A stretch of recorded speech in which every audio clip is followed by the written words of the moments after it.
Evangelio de Juan, el capítulo 1, desde el versículo 43. El párrafo, el tema que trata, este apartado que vamos a leer es sobre el llamamiento a Felipe y a Natanael, dos hombres que se acercaron a Dios. Dice Juan capítulo 1, versículo 43, que al siguiente día Jesús quiso ir a Galilea, encontró a Felipe y le dijo: sígueme. Felipe era de Betsaida, la ciudad de Andrés y Pedro. Felipe encontró a Natanael y le dijo: hemos encontrado a aquel de quien escribieron Moisés en la ley y también los profetas, a Jesús, hijo de José de Nazaret.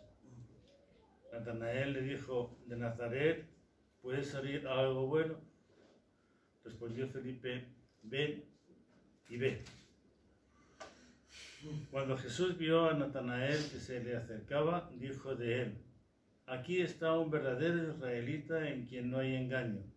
Le dijo Natanael: ¿y dónde me conoces? Jesús le respondió: antes que Felipe te llamara, cuando estabas debajo de la higuera, te vi. Natanael exclamó: Rabí, tú eres el Hijo de Dios, tú eres el Rey de Israel. Le contestó Jesús: ¿crees porque te dije, te vi debajo de la higuera? Cosas mayores que estas verás. Y agregó: de cierto te digo,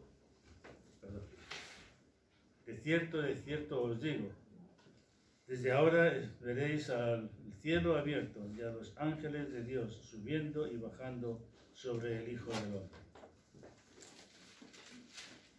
Bueno, en este pasaje que la Biblia titula un poco como ayuda para localizar la historia que viene después, es en que Jesús llama a Felipe y a Natanael. Vemos especialmente cómo se puede llegar a Dios, cómo se puede llegar a Jesús, cómo se puede llegar a la iglesia de diversas formas. Los caminos del Señor son inescrutables. No sabemos por qué senderos se mueve su Santo Espíritu. Lo cierto es que, como nos dice aquí, aunque Felipe era de la misma ciudad que Pedro y Andrés, el texto no nos dice que hubieran tenido alguna conversación. Jesús había hablado con Andrés y Andrés era seguidor de Juan. Y de parte de Juan, pues había ido a investigar, a ver si el testimonio y lo que decía Jesús era correcto y que lo pudieran seguir. Recordad que Andrés habló con Pedro y le contó la experiencia, pero de Natanael nada se nos dice que hablara con ellos y tampoco se nos dice que conociera a Juan y su testimonio. Por consiguiente, podríamos decir que Jesús se cruzó con él en la calle y le dijo: Felipe, sígueme. ¿Cómo nos ha llamado el Señor a cada uno de nosotros? ¿En qué circunstancias y en qué manera nos ha podido llamar? ¿En qué manera hemos conocido o hemos oído acerca del Evangelio? Yo, como Samuel y Gabriel, corría debajo de los bancos de nuestra iglesia.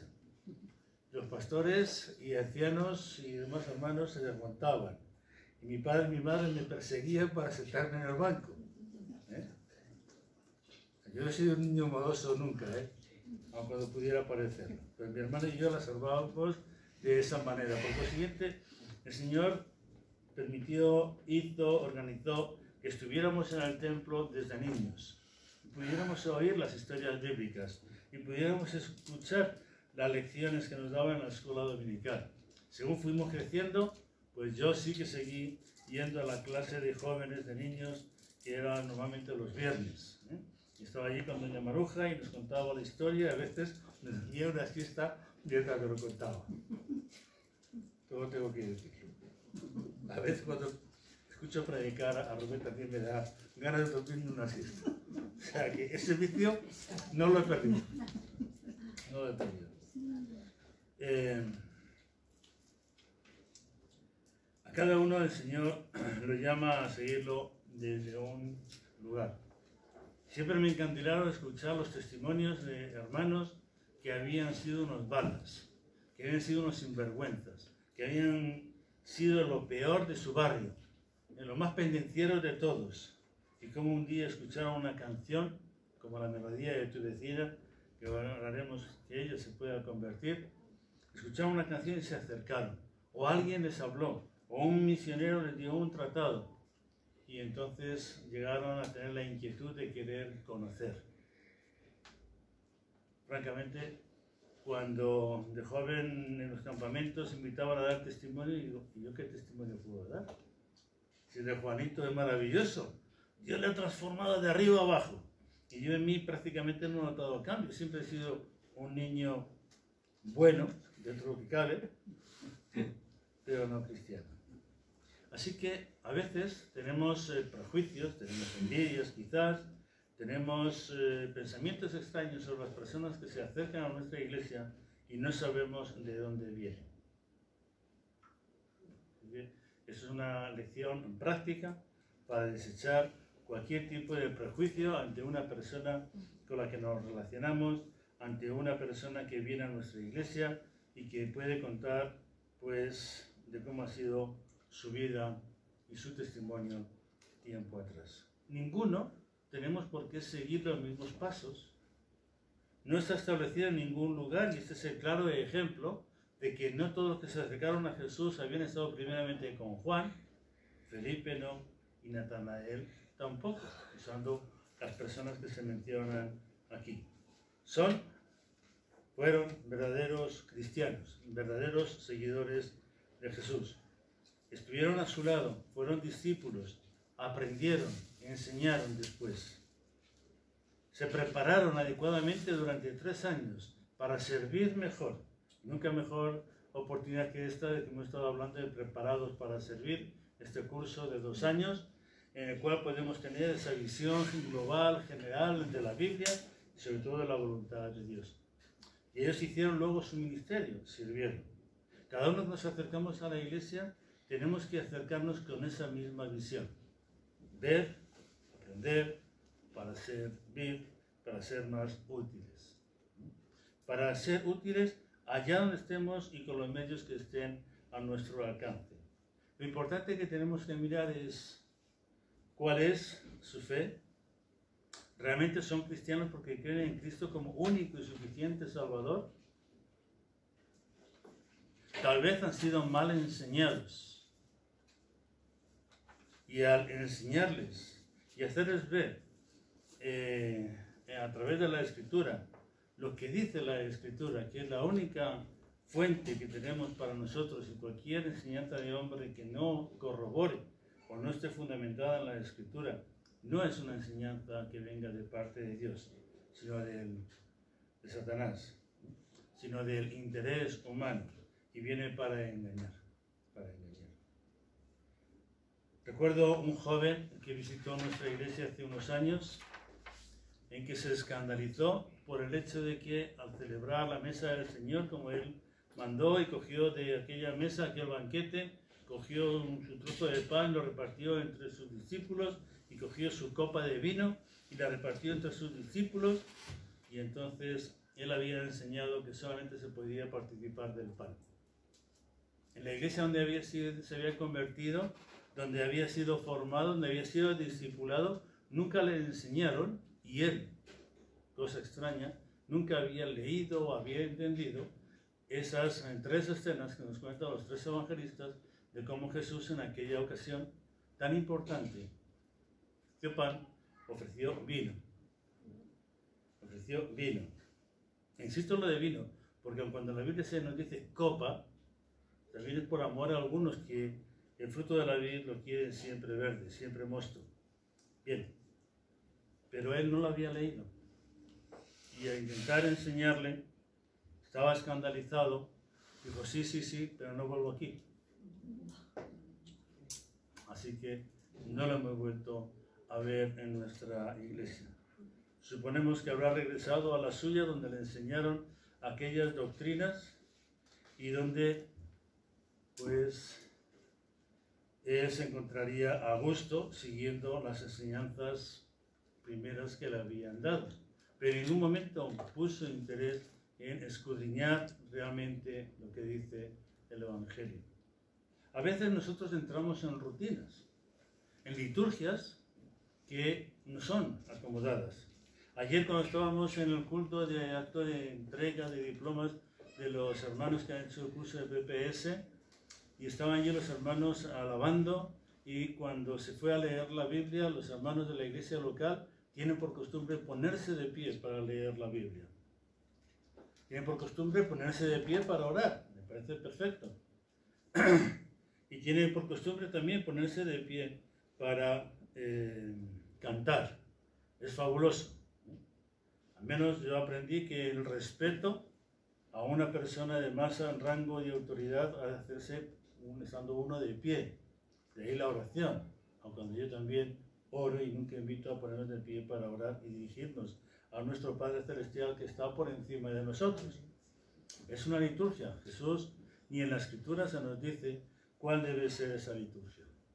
Lo que llamaba la atención especialmente a Josué, que luego me comentaba, era el hecho de que se le pusieran de pie para leer la Biblia. En su corta experiencia no lo había visto. Yo sí que lo he visto.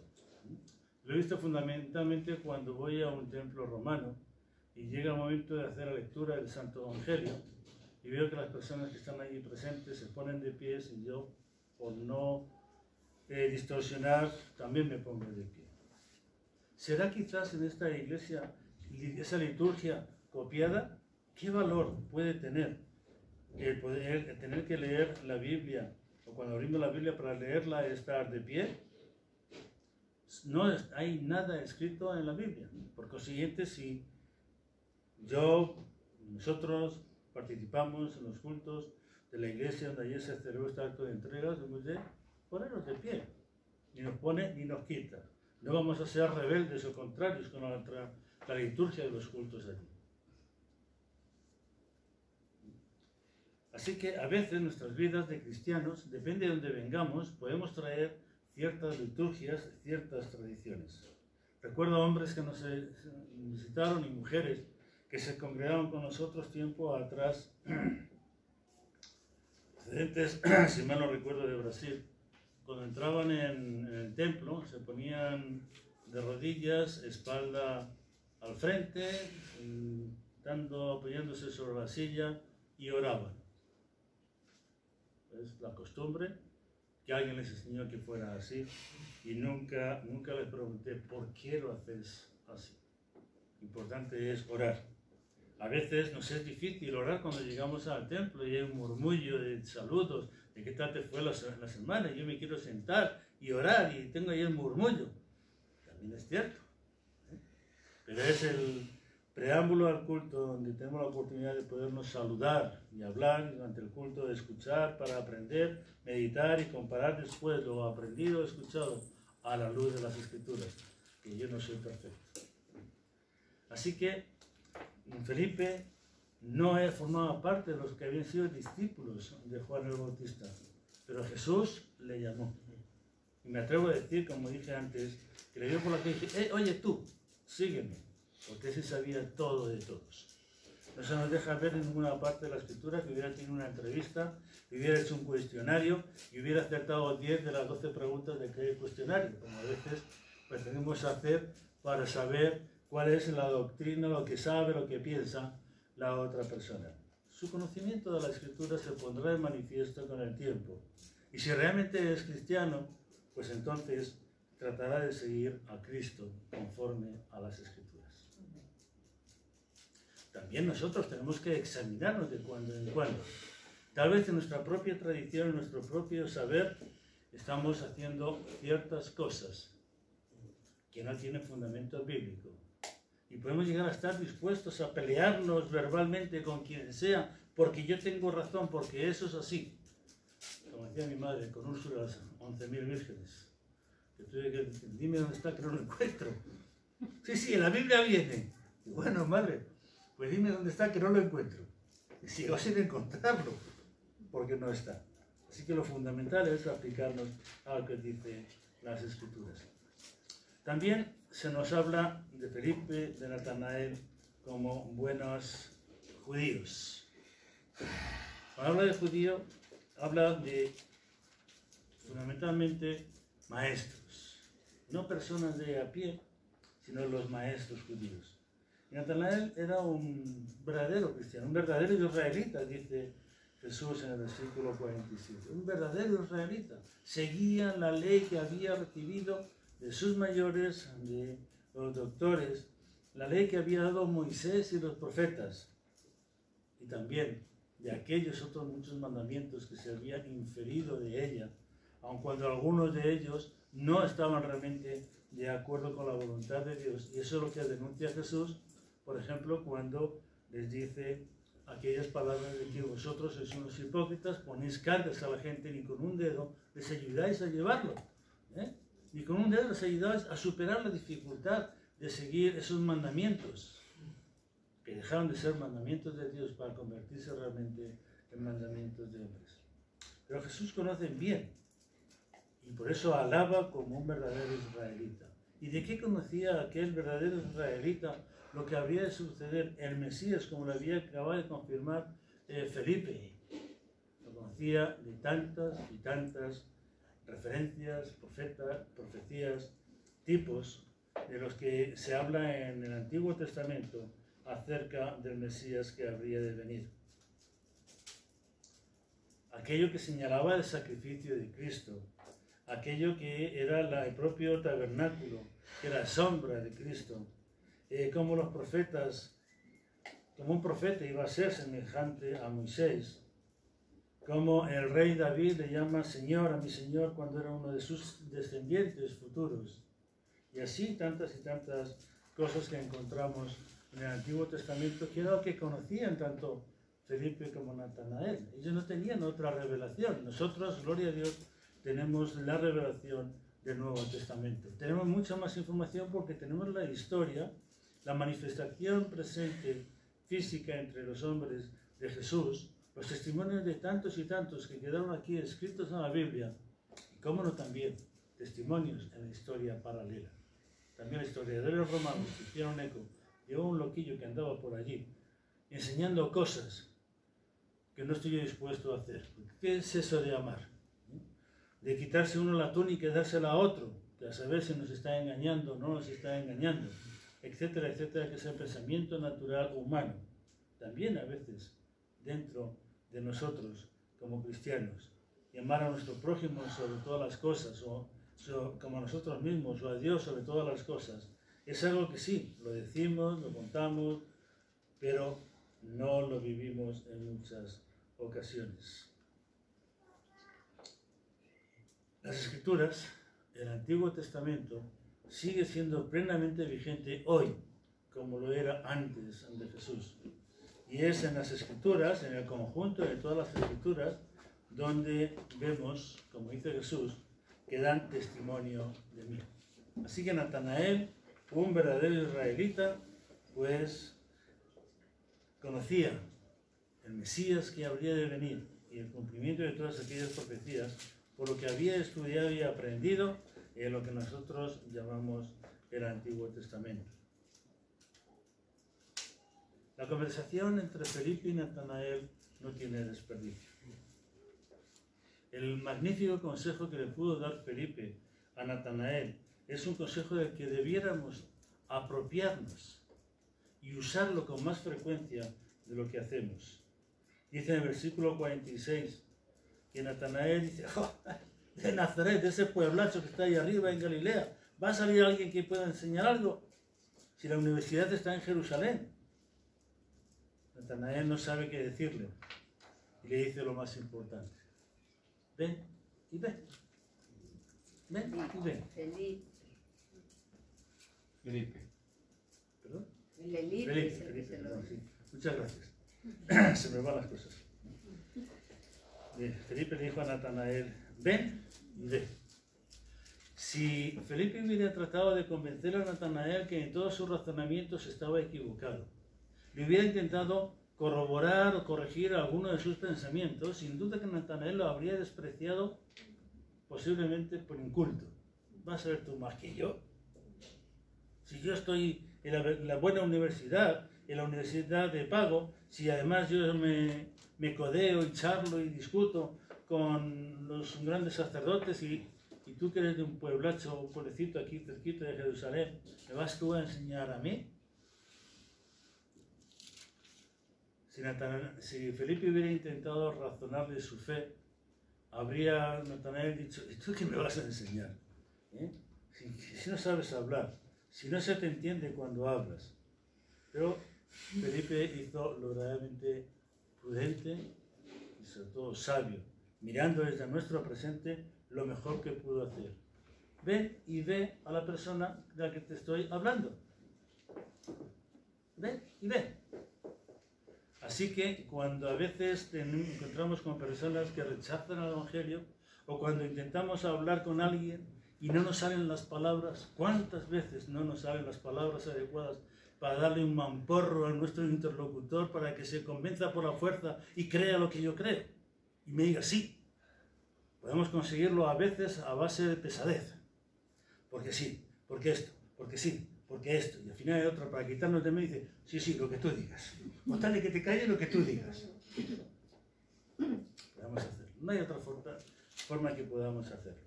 Pero sí podemos decir, ven y ve. Ven y mira la palabra. ¿Qué es lo que dice? Ven y ve cómo Jesús se nos ha revelado en la Escritura. Ven y ve cómo vivimos en nuestra iglesia, en nuestra comunidad, los cristianos. Cierto es que dejamos mucho que desear, también. Que no somos perfectos, que no somos modélicos.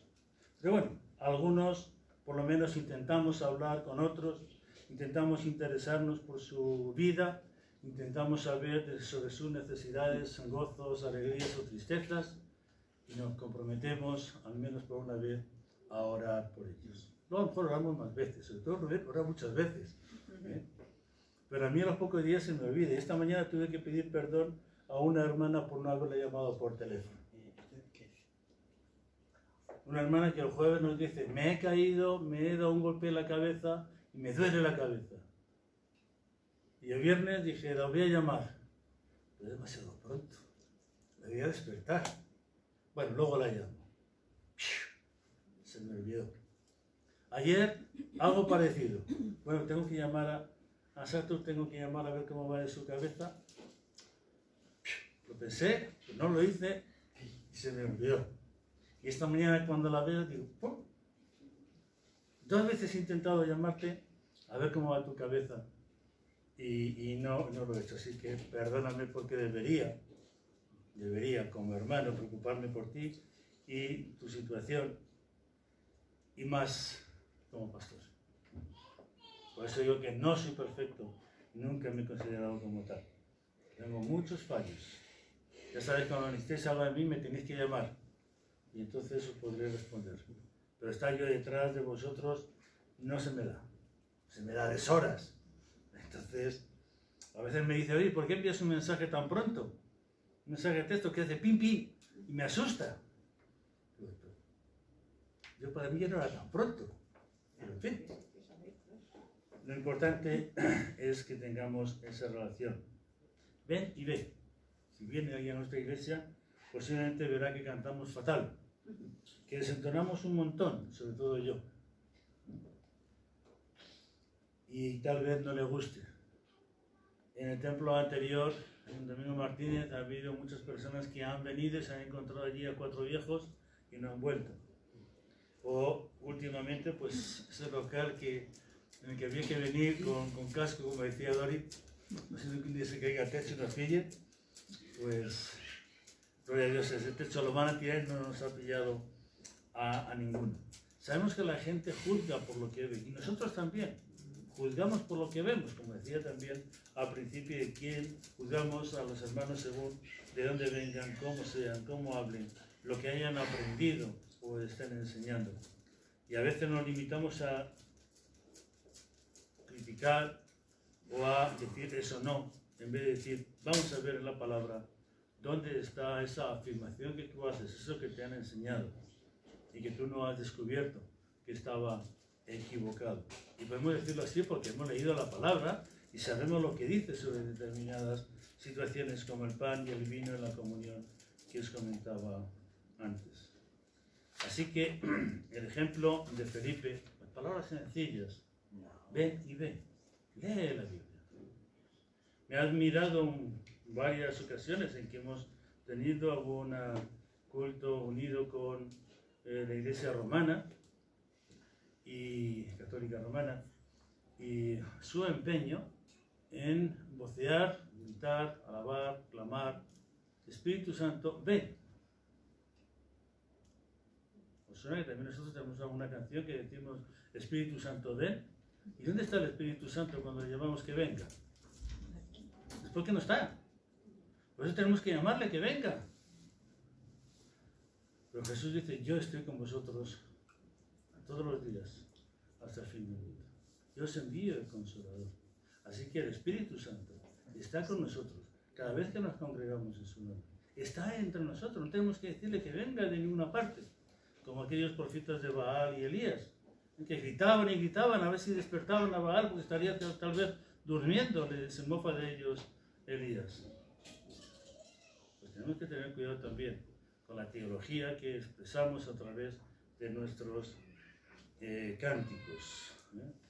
Porque no solamente es la música pegadiza, lo hermoso que pueda sonar, lo hermoso que podamos presentarlo para atraer a personas que escuchen el ruido bien sonante, el ruido que suena bien, música, y luego pues escuchen el texto de la canción que cantamos y luego puedan ver cómo con ese texto alabamos a Dios o presumimos delante de Él.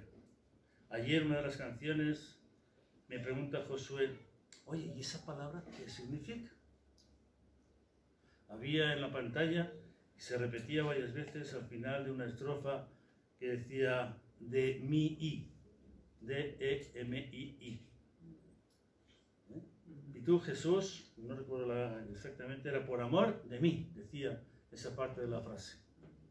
Digo, no, eso es una preposición de y el pronombre mí, que lo han escrito así por la razón que sea. Pero realmente la palabra es esa. Cuando analizo un poquito más el texto, digo, además está mal, porque decía por amor a mí, debería decir la canción, porque estaba reconociendo que Dios es amor y porque me ama, Él se ha sacrificado y por amor a mí has hecho tantas cosas, no por amor de mí, no el que yo te pueda dar, el que te estoy pagando, o quizás tú me estás pagando el amor que yo te he estado expresando. Son gazapos que se nos escapan muchas veces, sobre todo a los poetas, y debemos de vigilarlos y en la medida de nuestras posibilidades tratar de que tenga coherencia, que el verdaderamente importante es Dios, no yo, como en tantas ocasiones vemos en canciones que el protagonista realmente es el hombre y no Dios. Dios está a nuestro servicio, no, nosotros hemos de amarlo a Él sobre todas las cosas. Así que el mensaje, la invitación para evitar todas esas imperfecciones es: ven y ve, decide, juzga por ti mismo. Yo a veces cuando me siento no escuchado, digo unas palabras: escucha, piensa y luego me contestas. Escúchame lo que te estoy pretendiendo decir, piensa si es coherente o no, y luego me lo rebates si estoy equivocado. En fin, a veces nos pasa eso. Hablamos con la gente y no nos escucha. Los prejuicios que tienen, o el ya me lo sé, ya sé lo que me vas a decir, y ponen en nuestra boca lo que realmente no vamos a decir. Todo ello procede de la ignorancia. Bueno, estamos testificando a nuestros familiares, que ya se conoce la Biblia de principio a fin, se la han leído 14.000 veces. Amigos, vecinos, compañeros de trabajo nos ocurre. No, es posible que lo hayas leído, pero no has escuchado lo que dice la Biblia. No te has parado a pensar lo que está diciendo para que tú lo pongas por obra. Y aunque yo me confiese cristiano, la palabra y el mandamiento de Jesús, su segundo mandamiento, más de las veces lo ignoramos voluntariamente. Amar a tu prójimo como a ti mismo. ¿Y qué es amar a mi prójimo como a mí mismo? Es procurar, desear para mi prójimo lo que yo deseo para mí. Así que el amor siempre tiene su parte de yo, su parte de tú. nos olvida cuando tenemos que perdonar, que nos han ofendido. Se nos olvida cuando resulta que la otra persona no apreció suficientemente nuestra entrega, nuestra ayuda, nuestra valía. Y entonces nos sentimos molestos. Cuando no se nos recrea el oído como que nos gustaría que se nos recreara, se nos olvida que yo tengo que hacer contigo lo que tú quieres, lo que yo quiero que tú hagas conmigo, que es la máxima de Jesús en las relaciones humanas. Y eso encontramos cuando leemos la Biblia, observamos, escuchamos y ponemos en práctica.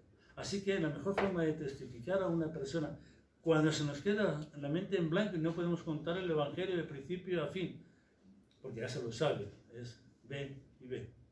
Lee y pone en práctica lo que dice el Evangelio. En Natanael ya decíamos que no había ningún atisbo de engaño. Era un buen israelita, cumplidor de toda la palabra de Dios. Natanael es ejemplo también para nosotros de ese escudriñar con atención la Escritura.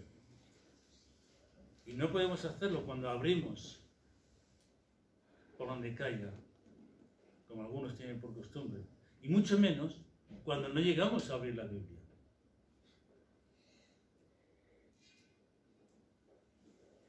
Él era un judío piadoso, vivía en fe, esperando al Redentor prometido. Y nosotros como cristianos piadosos debemos vivir en fe, esperando el momento de la llamada del Señor. Ven a mí y descansa en mí. Ay, pero tengo tantas cosas que quiero hacer antes de que me llames o antes de que vengas. Por eso de que vas a venir como ladrón en la noche, que nadie se va a enterar y que resulta que vas a llegar sin avisar y no me va a dar tiempo a hacer las tantas llamadas que tengo que hacer o tantas cosas que he dejado pendientes para más tarde. Yo tengo muchas tareas pendientes, algunas por años. Así que si el Señor viene me va a pillar en falso. Si el Señor viene me va a pillar sin haber hecho muchas cosas que tendría que haber hecho y no hice en todos los sentidos. A veces me duele el corazón por las almas. Me duele el corazón de ver a tanta y tanta gente que no quiere escuchar el mensaje del Evangelio. Y pienso, iría, y lo dejo ahí, en un pensamiento. En toda mi culpa. No soy ejemplar, lo he dicho. No soy ejemplar. Sabemos que Dios encaminará a los humildes por el juicio y enseñará a los mansos su carrera. Sabemos que Dios da testimonio al ser humano en todas y muchas formas. Nosotros aprendamos de estos dos hombres, Felipe, su tesón, Natanael, su ejemplo, y que el Señor nos dé sabiduría para que nos sea con esas palabras sencillas de ven y ve lo que estamos haciendo. No tengan miedo, no nos comemos a nadie. Ven y ve cómo es nuestro culto. Ven y ve cómo hablamos y cuál es nuestra esperanza. Seguro que no gritaríamos, Espíritu Santo, ven, porque estás aquí. Lléname otra vez, dice uno de nuestros cánticos favoritos. ¿Qué pasa? ¿Tienes fuga en tu corazón? Que se escape y te tiene que llenar y volver a llenar y volver a llenar. Piensa en lo que es la promesa de Dios, la voluntad de Dios, que nos ayude a ser fieles testigos. Amén.